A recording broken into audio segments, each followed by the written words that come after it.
Okay, Shalom. The long-winded title is, does the requirement for precision, that there's a requirement for reading Kriat Shema precisely, does that apply to Kriat Shema in translation? Uh, Reformulate. When you're reading Kriat Shema in English, how precise do you have to be? I'll give you an example on this picture. Uh, if you see it on the screen, if not, I'll make it clear through my speech. You're reading the Kriat Shema. Love your God with all your heart, with all your might. And these words. Now, if you look in a lot of Sidurim, so when the Kriat Shema appears in Hebrew, there's a number of places where there's a line between words. And the reason for that line between words is to differentiate between words that might theoretically be slurred together. Like, for instance, al levavecha. So if you're reading Kriat Shema swiftly, it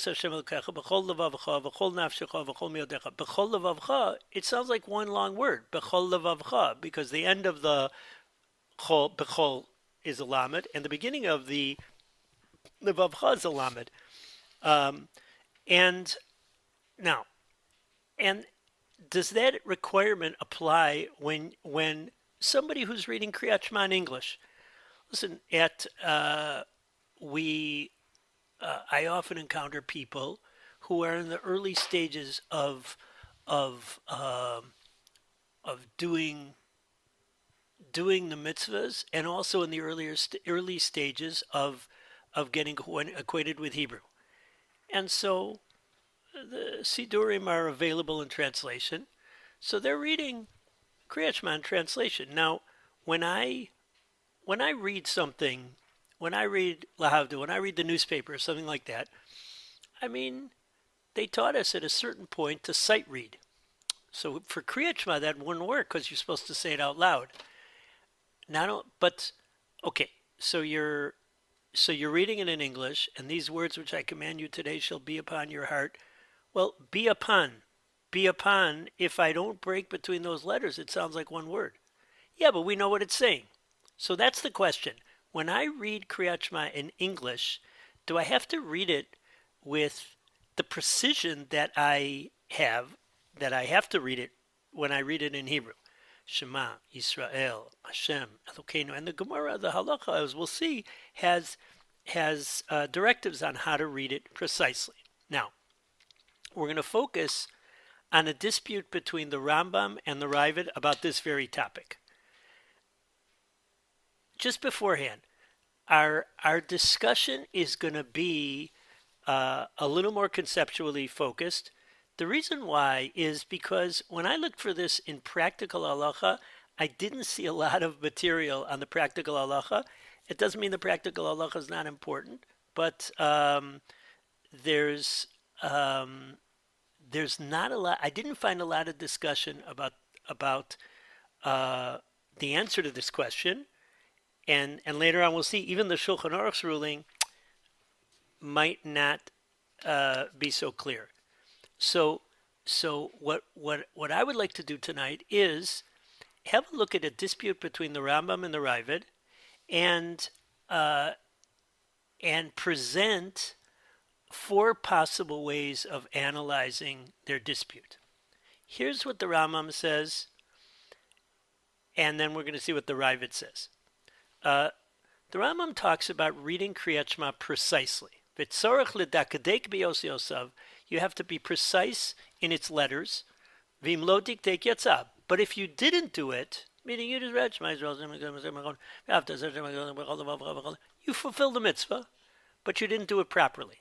Meaning there are mitzvahs like this where there's a track of the ideal way of doing it, but a baseline way of doing it. Right, your basic level versus your premium level. So you should be precise when you read Kriat Shema, but if you didn't after the fact, you don't have to read it over.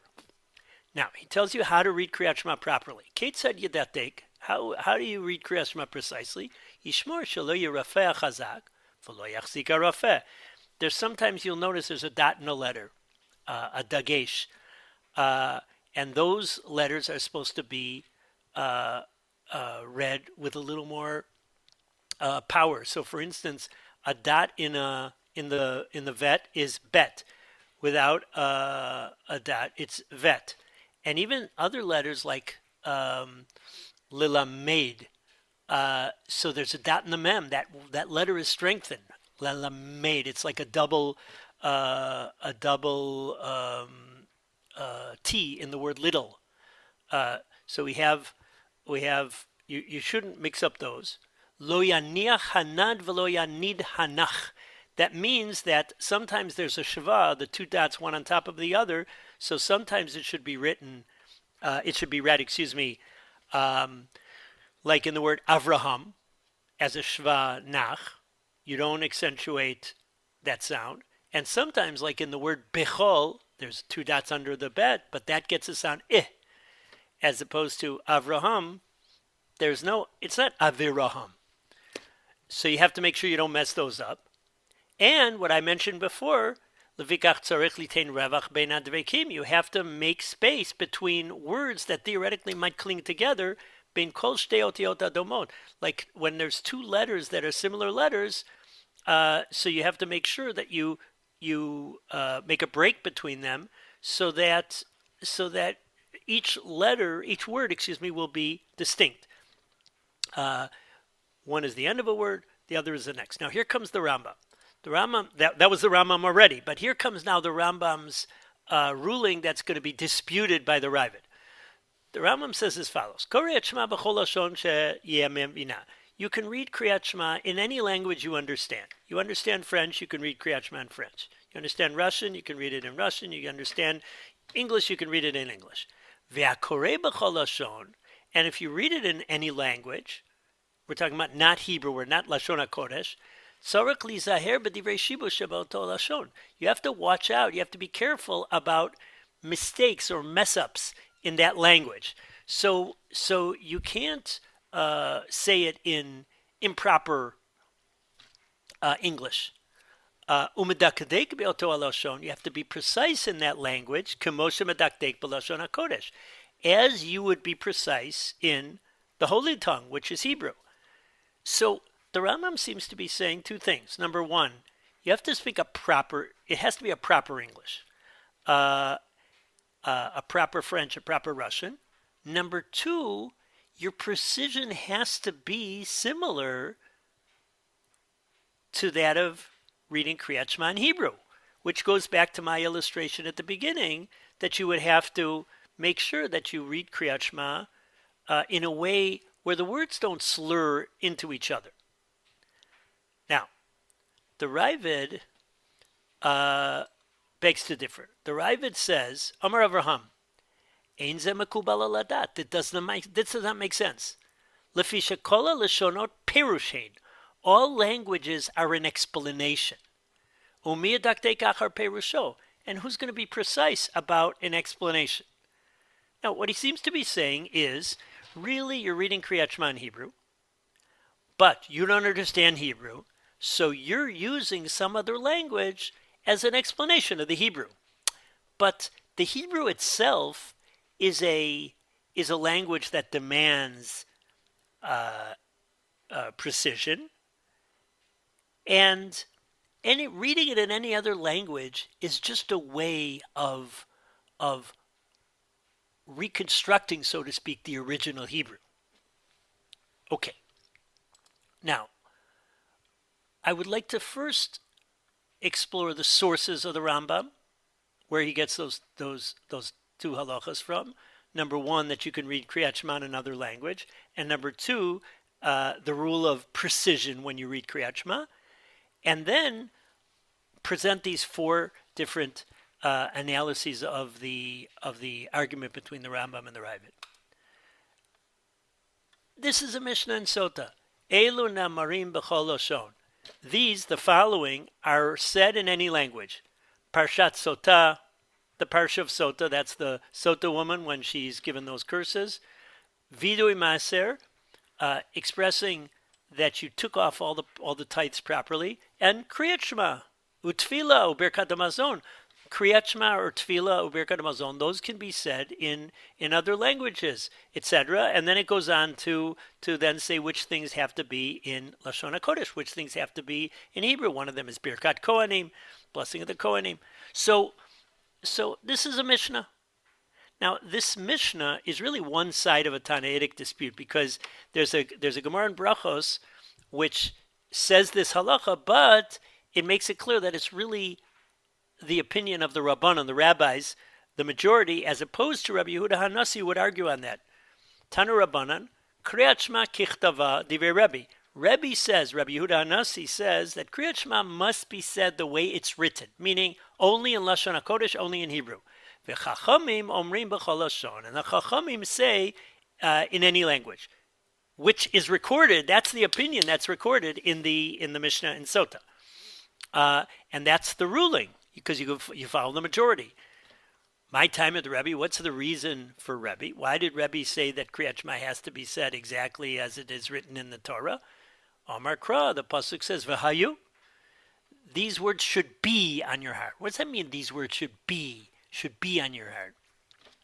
Answer, says Rebbe, B'havayatan Yehu. They should be as they are.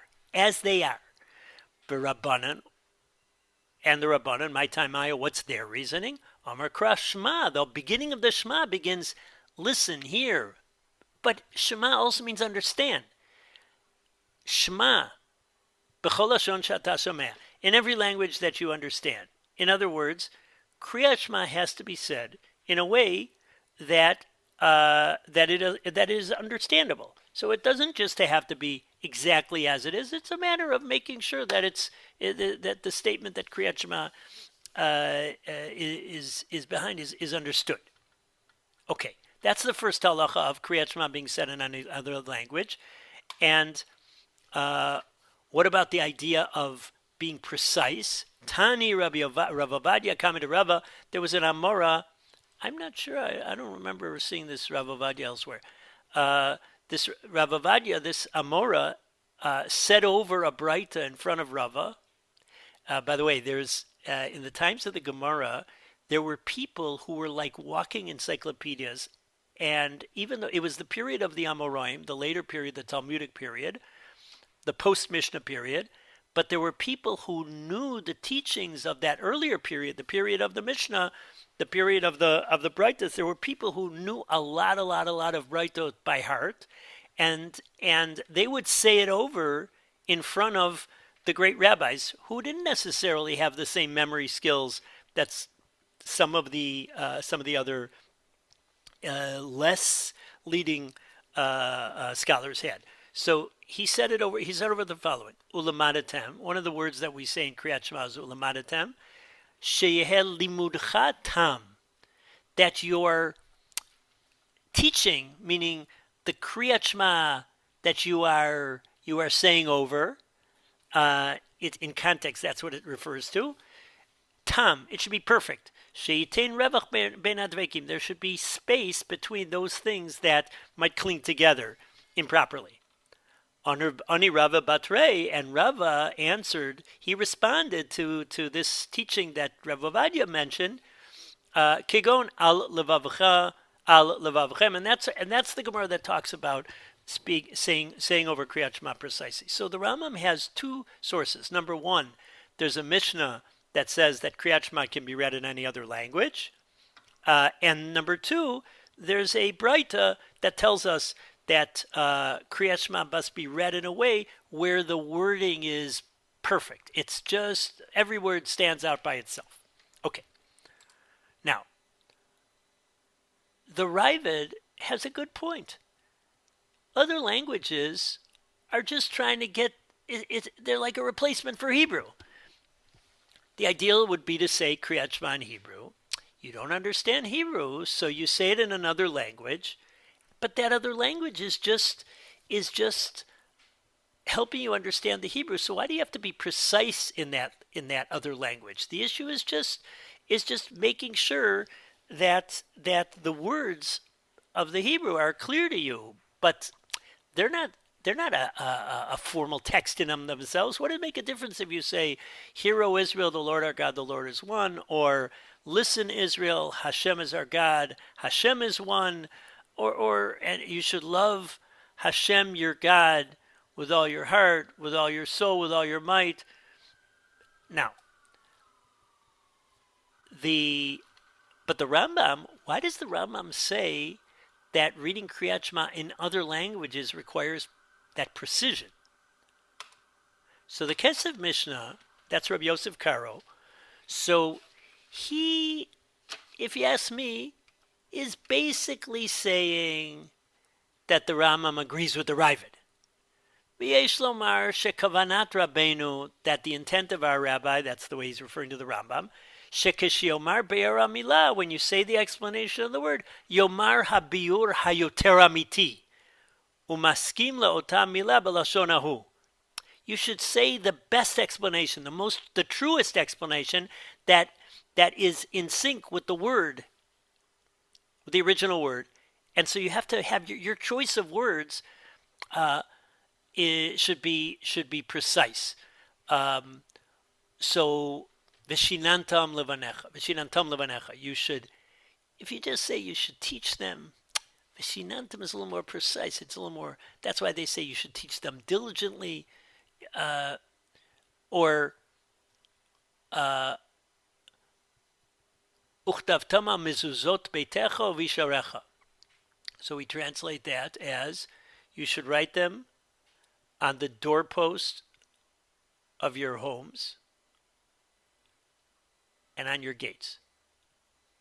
What if you didn't say gates, but you said entranceways? What if you didn't say homes, but you said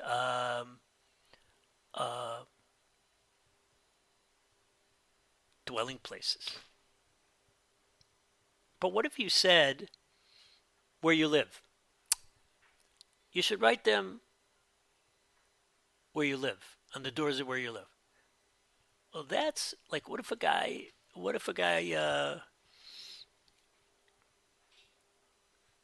lives in the streets? What if he's an outdoors guy and he sleeps under the stars every night? So he doesn't have, that would be imprecise.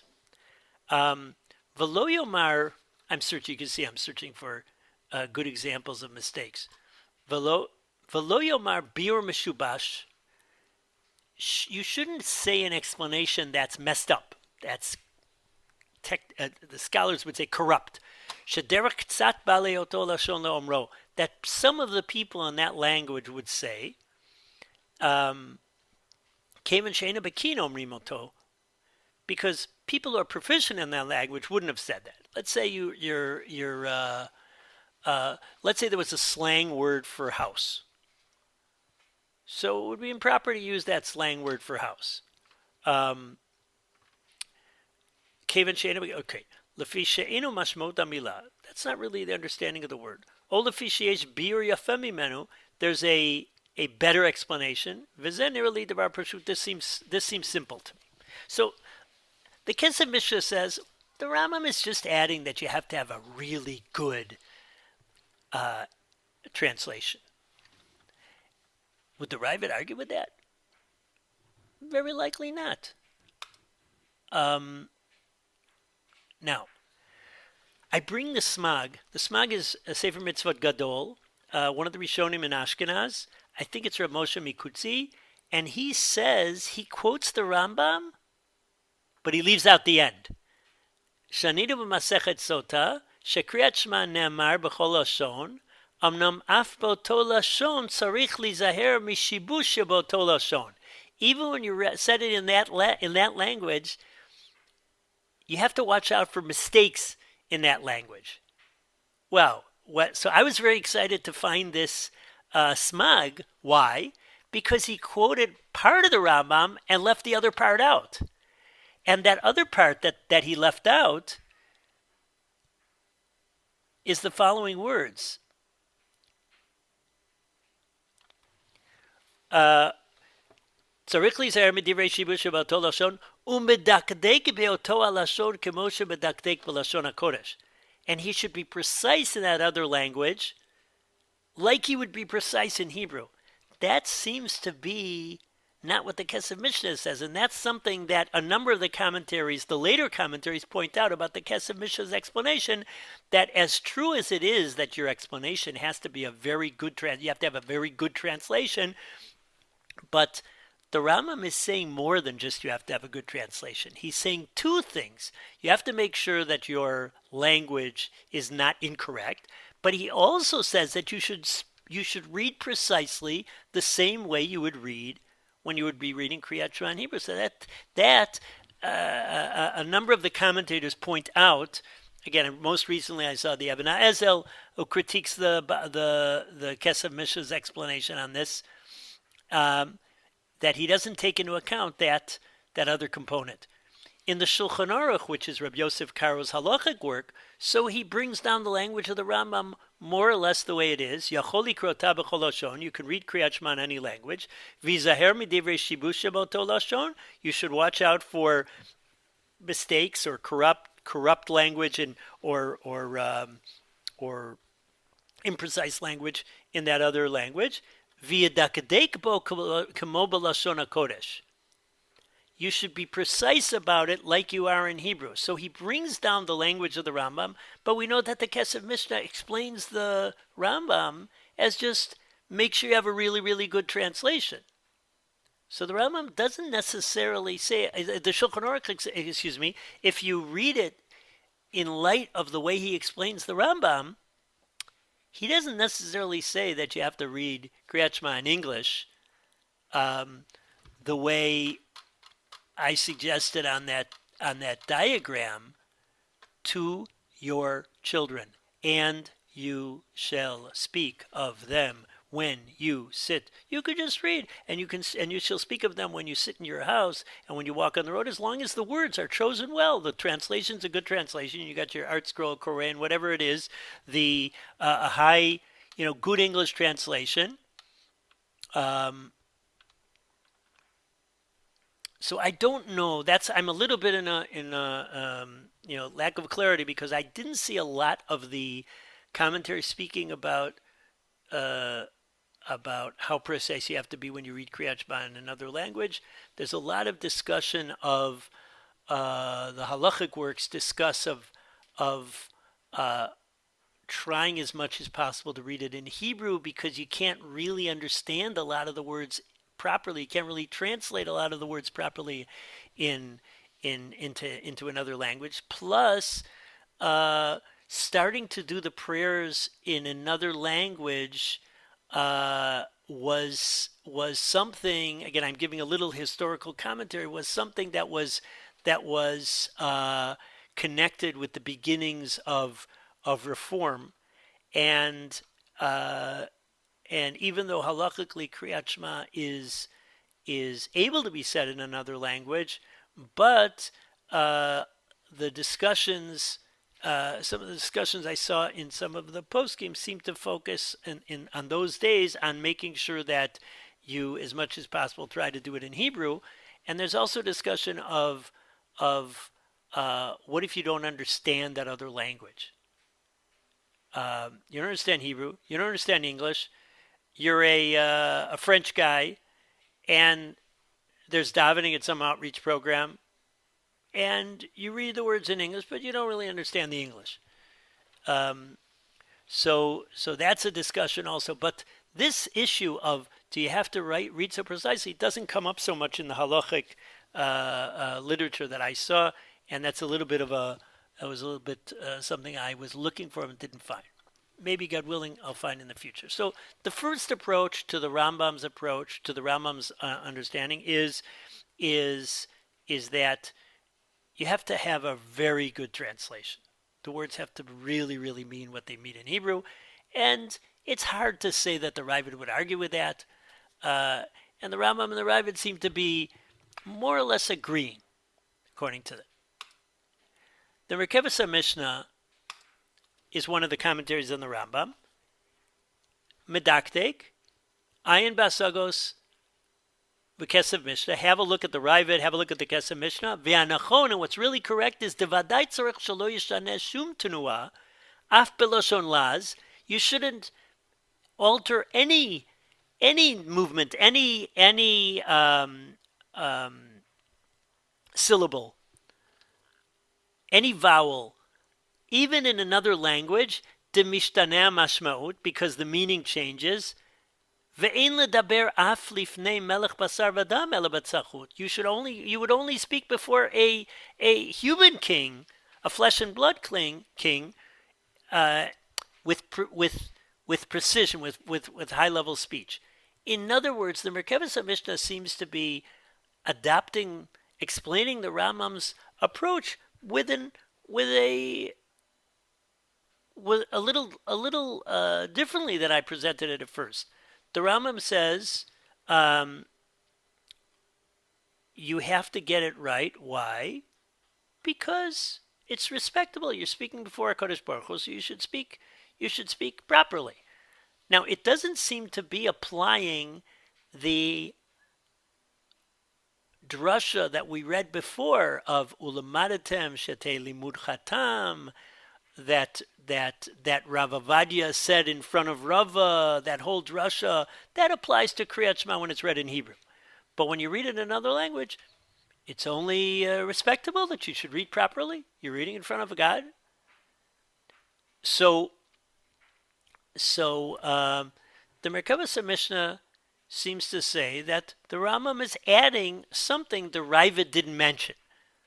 The Rambam is adding that reading in another language should be done in a way that is befitting the honor of HaKadosh Baruch Hu.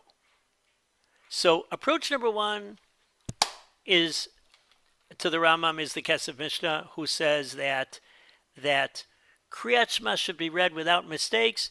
Try to get the most precise translation as possible. Does the Rambam really seem to say that? The Rambam seems to refer to the same language, the same precision that he spoke about when he spoke about Hebrew, which is making sure you get the mechanics of the words right and every word is distinct and every word shines. Not just to get a great translation. It didn't seem like that. It seemed to be you should be precise like you are like you are in Hebrew. The Merkavas Mishnah seems to accept that the Rambam is saying something different than the Ravid. However, he seems to be saying it for an, so to speak, an extra Kriat Shema rule. This is just a rule of it's respectable. You should speak. You should speak in a proper way when you're speaking in front of a Kodesh Baruch Hu. Now, there's a third approach, which I want to bring before I dwell on the last approach that I want to present. There's a third approach of Rav Isser Zalman Meltzer in his Sefer Even HaEzel. He says maybe the Rambam agrees with the Ravid that other languages are just a perush. Other languages are just an explanation to get to the Hebrew. But there's the halacha that says that you should speak precisely. That's a halacha about speech in however you say Kriat Shema. Okay, even if you're saying a perush, but you're speaking, and that rule is about speaking. That's not a rule about Hebrew speaking or speaking like in the Chumash. It's a rule about any way that you speak. So the third approach of the Even HaEzel is that the Rambam and the Ravid are arguing about whether there's an independent requirement of precision of speech in Kriat Shema. The Rambam says there is. The Ravid says that's something that only applies to Kriat Shema in Hebrew when you're doing Kriat Shema in your ideal, just as it is in the Chumash track. But when you're doing Kriat Shema on that second track, which we learn out from the word Shema, that's a second track of Kriat Shema, which is just making sure you understand it. If you can, do the reading of Kriat Shema with all of its precision, just like it is in the Chumash in Lashon HaKodesh. But if you can't, if you're not able to do it in Hebrew, okay, so do it in another track. Just make sure you understand it. That's the lower level of, if you will, the lower level, the non-ideal level of Kriat Shema. In that non-ideal level, there's no requirement for precision. The Rambam argues and says, I agree with you that Kriat Shema in Hebrew is like the real language. Other languages are just a way of getting to Hebrew, that their halachic status is just a perush, a commentary. But the rule about precision is in general a rule about how you're saying the words of Kriat Shema in whatever language, however you say them. Your speech should be precise. There's another approach, a fourth approach to this machloket Rambam and Ravid, which I got really excited about. It was presented by the Rogatchover Gaon. Just a word about the Rogatchover Gaon. Rabbi Yosef Rosen was the Rav of Dvinsk between the wars. By we've seen, unfortunately, so many wars, but between World War I and World War II, and before World War I believe also. I don't remember exactly when he began being Rav of Dvinsk. He was the Hasidish Rav of Dvinsk, and Rav Meir Simcha was the Rav Meir Simcha of Dvinsk. So he was the Litvische Rav. Dvinsk was not so far away from Lithuania, Latvia. So he was an off-the-charts genius. People wrote him from all over the world, and he answered everybody in sometimes very cryptic ways, because even though in verbally he was known to be a very, very clear explainer, when he wrote very brief notes, usually just quoting this source, see this source, see that source, see this source, see that source. Now, he was very known for his conceptual thinking, and he was very known for the Rambam being his key commentator, if you will. Now, the Rogatchover says like as follows. He says the argument between the Rambam and the Ravid is whether other languages are just an explanation of Hebrew, or they have an independent status as languages in their own right. The rule of saying Kriat Shema precisely applies to languages, doesn't apply to a commentary or an explanation. But the argument between the Rambam and the Ravid is, are those other languages, French and Spanish and Greek, do they have an independent status as languages, in which case the rule of precision would apply to them? Or are they just an explanation of Hebrew, like the Ravid says, and precision does not apply to them? That's the Rogatchover's approach. Now, that's a very fundamental argument, and he brings some very interesting. There's some very interesting things he brings up. One of them, for instance, is there's a cryptic expression in Megillas Esther, Ha'achastranim b'nei Ramachim. And when the Gemara talks about whether you have to understand Hebrew in order to fulfill the mitzvah of Kriyas Megillah, so the Gemara says, no, you don't have to. If you go to the Megillah reading, you don't understand the Hebrew, you still fulfill the mitzvah. Why? Because the mitzvah isn't necessarily the comprehension, but rather it's important to have a reading, and there was a reading going on, and you heard the reading, and Persumei Nisa, and publicizing the miracle. You know about the Purim miracle. You don't understand every word, but you know about the Purim miracle, and you're there as part of the publicity of the Purim miracle. So the Gemara has this this line. Ravina said, "Do we know what Achastranim b'nei Ramachim means?" which is a line in the Megillah asking, hey, what are they? We don't know. Says the Rogachover, those are Persian words stuck in the Megillah that nobody who reads the Megillah understands, except like the original Persians. Not only that, he proves it. Ramachim, Ramach is a word that appears in the Mishnah, and it refers to a weak horse that the Rambam explains in his commentary is so weak that it can't give birth. It can't have children. Wait a second. But Achastranim, B'nei Aramachim. B'nei definitely means children of. So how can you have... So it looks like the Achastranim are the sons of Ramachim. So he says, no, in Persian, you would read in the opposite direction. It really is Haramachim B'nei Achastranim. Whatever Achastranim are.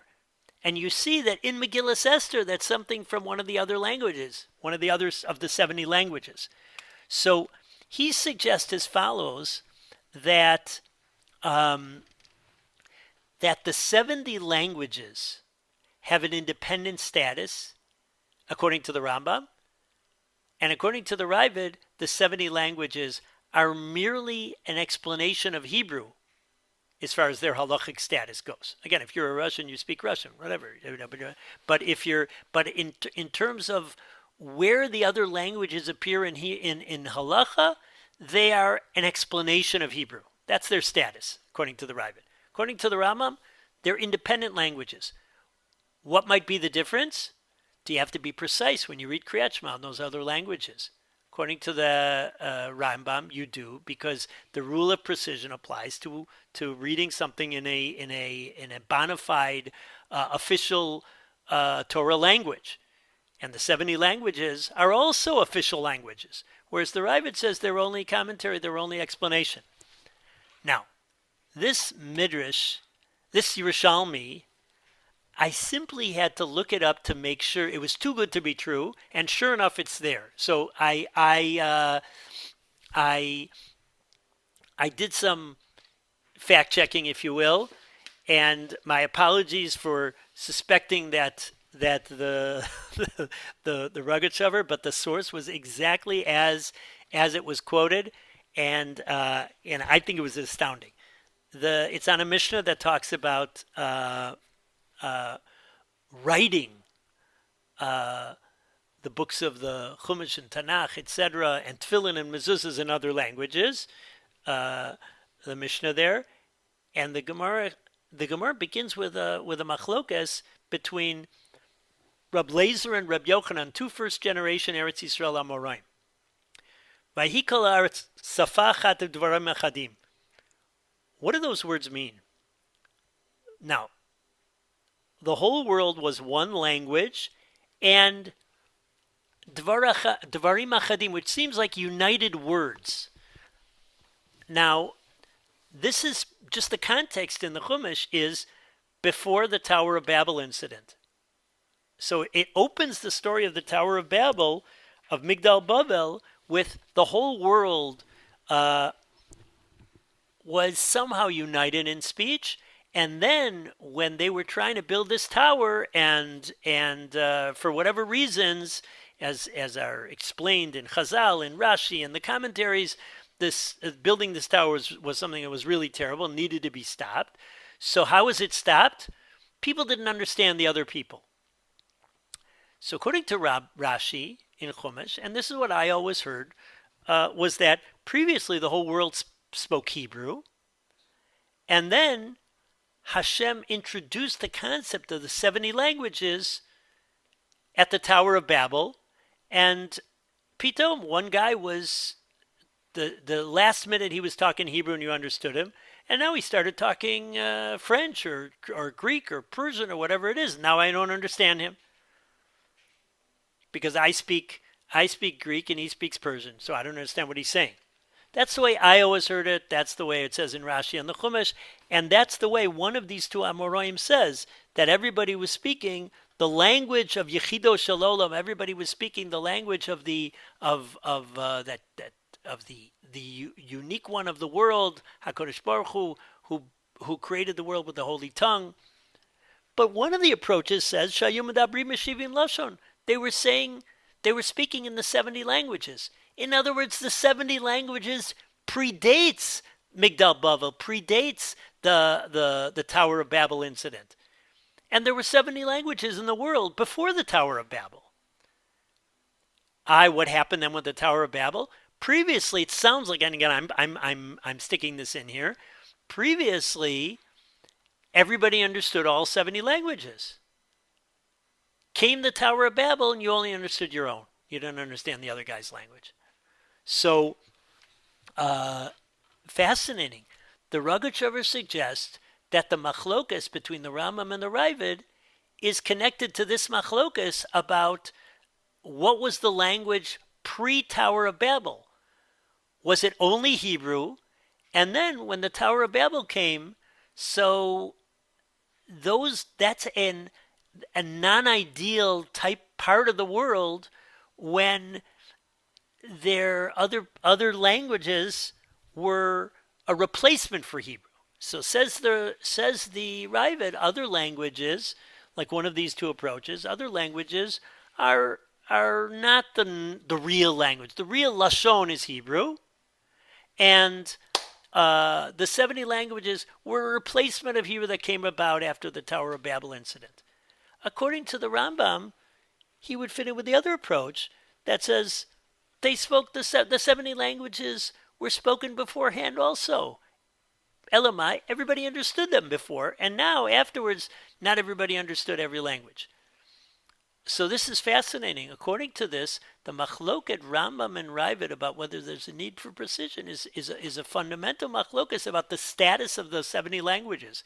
Are they bona fide languages on their own right that existed perhaps from the beginning of time, or they at least existed alongside Hebrew and Lashon HaKodesh, or were they only an non-ideal development later on in the world, which at best can explain Hebrew?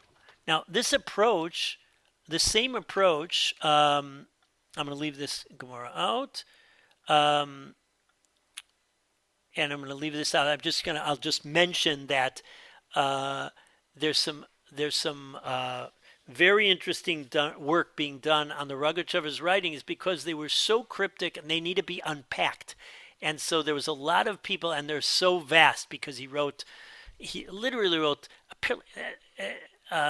from what I read, thousands of responsa and commentaries, and so there's a lot being written on unpacking what the Rogachover was really saying. And I encountered that in a lot of different places. This was one of his, I guess, a disciple, I think you'd say, correspondent, who put this into his book, quoted it in his book, and he says it in different places. I just want to point out that the same approach is echoed in other books, not just the Rogachover. Rav Moshe Shapiro in a shir has a shir about the status of Aramaic. And he brings this Rambam and Ravid as if to say, and he says that whatever the Rambam says about the 70 languages doesn't necessarily apply to Aramaic. Aramaic's different. Rav Yisrael Meir Lau, the father, has some very wonderful, clear, and well-developed articles in his Yachel Yisrael series, and he has an article about all these things that are done in other languages, and he speaks out this Rambam more or less in the same way as the Rogachover. I don't know if he saw the Rogachover at all. So I found that very, I guess, confirming that there are echoes of the Rogachover's approach that you'll find in other Sfarim, not necessarily having seen them, because the Rogachover's material has to be like dug up. Anyways, to summarize, there's a mitzvah to say Kriat Shema. There's a Mishnah that says you can say it in any language, English included. There's a mitzvah to read Kriat Shema precisely.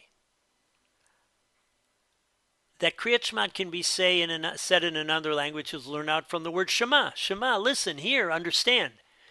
And that Kriat Shema should be said precisely is learned out from the word limadatem, your limud, your teaching, and here referring to the speech of Kriat Shema, should be tam, should be perfect. And that's where we know that you have to read really precisely, not slur words together. The question is, does that apply to when you read Kriat Shema in other languages, when you put the two things together? So the Rambam says yes. The Rabbi says no, because other languages are just an explanation. How does the Rambam argue with that? So either the Rambam agrees, he just says you have to have a really precise explanation. Later commentaries aren't supportive of that comment by the Kesef Mishnah. Merkavas Mishnah says that you have to be really precise. It's just it's only befitting when you're speaking before the king that you should speak in a very precise way. But it seems to be just a svara, but doesn't seem to be grounded, and it doesn't seem to fit in with the language of the Rambam. The Rambam seems to be applying the halacha that he applied to Hebrew. He's just applying it to other languages, not an independent halacha that Kriat Shema should be read in a respectable way. The Ibn Ezel says the Rambam agrees with the Ravid. Other languages are just a parish, but there's an independent rule of when you're reading to read precisely. And the Ravid says, no. There's two tracks of Kriat Shema. Kriat Shema read in Hebrew, should be precisely. Kriat Shema in other languages is a different track, a lower track, so to speak, of Kriat Shema. Just make sure you get the concepts clear. Read it in translation, you don't have to be precise. We dwelled a lot more on the fourth approach, which is that of the Rogatchover. I think Rav Moshe Shapiro took that approach. Rav Lau took that approach. And that is that the argument between the Rambam and the Ravid is fundamental. What is the status of the 70 languages? Are they independent languages in their own right? And the requirement for precision applies to them also? Or is Hebrew the Lashon, the real language? The other languages' halachic status is just a commentary on Hebrew, a way of getting to the Hebrew. And the Rogatchover dug up this Yerushalmi where there's an argument about whether the whole world was speaking 70 languages even before the Tower of Babel, or was the 70 languages only a replacement for Hebrew when the world messed up? So that's the way he understands the Machlokas, Rambam, and Ravid. Anyways, that's what I wanted to share with you. A little different than our standard Chaburas that we've been having here. This is a little more of a conceptual analysis of the four ways of understanding the dispute between the Rambam and the Ravid. Thanks for joining, and wishing everybody a wonderful week, and wishing all of Klal Yisrael all good things in all realms.